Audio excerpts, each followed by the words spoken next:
Be careful who you share your dreams with. If you're like me, you've been blessed with so many wonderful dreams about what you have been placed on this earth to do.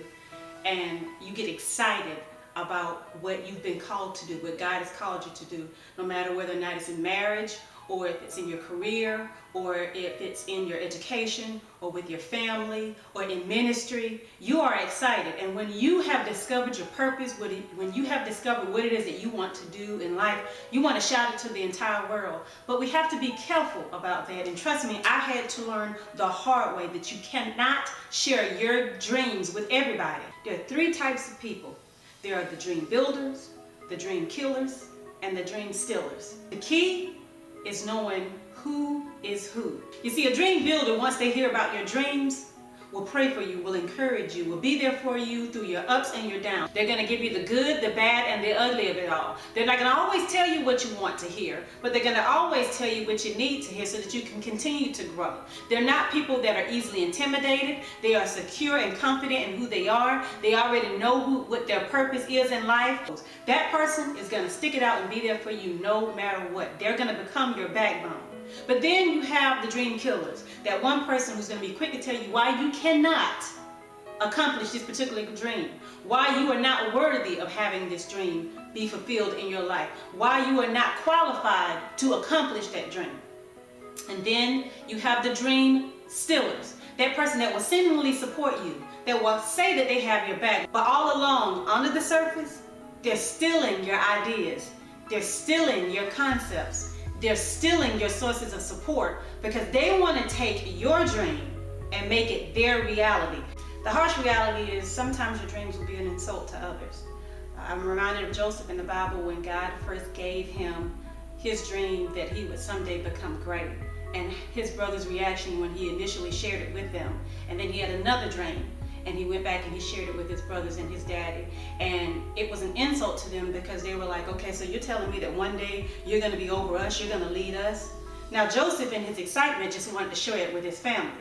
But it's to his family looking down, looking at their younger brother, his dad looking down at his son.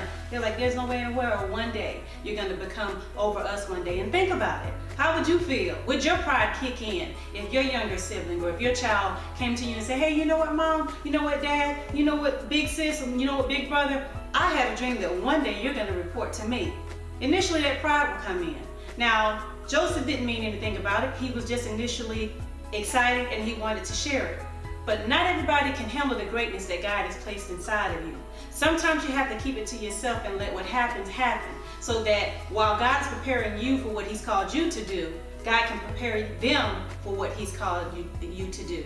Sometimes we will share our dreams with the wrong people, and they will talk us right out of our calls. So they will talk us right out of what we've been called to do because they can't see in you what God has seen in you. And I understand it's exciting because sometimes we doubt ourselves. Sometimes we're like, Lord, there's no way in the world. I can't see that being me one day. But when God shows it to us and it's so vivid, it's so strong, you can't help but accept it. You want to share it to the world. Be careful. They're your dream builders, your dream killers, and your dream stealers. Now they're going to be those that's going to come up to you and say, hey girl, I got your back. Hey boy, bro, I got your back. Whatever you need for me to do. You can't tell everybody everything, especially if it's something that you see that you're going to do far off, but you're not quite ready to do now. Because while you're in the preparation mode, they will take your future idea and make it their now moment. And then you look up and they've stolen your idea. Everything does not have to be said out loud. Sometimes God will come to us, well, most of the time actually, when He comes to us in those midnight hours, when He will come to us in those dreams, those are private conversations that He wants to remain between you and Him until He's ready to manifest it into the entire world. What do you do when someone steals your idea? Do you negate it? Do you walk away from it? No, because God still has called you to do that. And what God has for you is for you. You continue to stay focused and you stay on track. Don't try to speed up. Don't try to hurry up. Don't try to get to a place that you know you're not ready for in life. You stay where you are and you continue to build yourself up. You continue to be tuned into the voice of God so that He can show you what you need to do to get to that next step, so that when you do reach that point in life, you will succeed and you will stay successful. God has blessed you with a wonderful dream that's soon going to become a even greater reality. The key is knowing how to get there and who to surround yourself with. There are going to be people that's going to come at you left and right.